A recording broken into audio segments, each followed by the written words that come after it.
गरदा उड़ा बता चली मचला लइकन में खलबली। अरे बाबू हाय गली में गरदा उड़ा बता चली मचला लइकन में खलबली। मारलेनी सेंट जब हम कम कौआ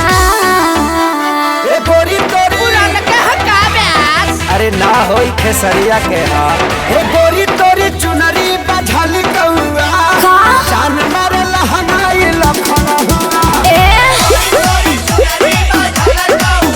हटा हम का करी।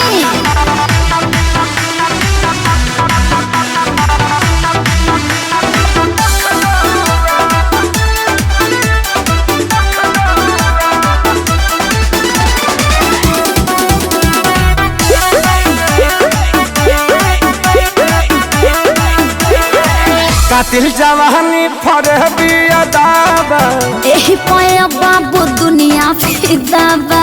गौवा जवाहर हिले शहर बाजार हिले तोहरे अदा पमोने यो पे बिहार हिले। साचो अरे हाँ हो विद्या कसम कातिल जवानी फरबी अदाबा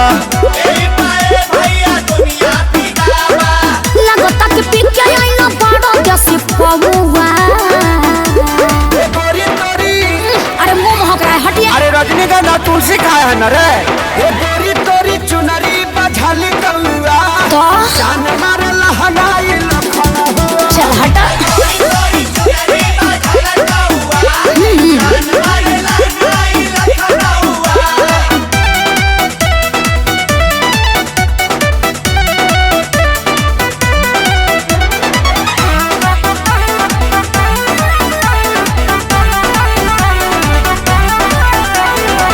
झुमका पर झारखंड बापा गलाइल पूर्वांचल के दिल नथिया पर आइल। तोहरा पर पड़ल बा नजर रंगा बाज के हरदी लगाहिले चिरई उड़न बाज के। अरे सब बुझाता पटना ले जाता का गनवा झुमका पर झारखंड बापा गलाइल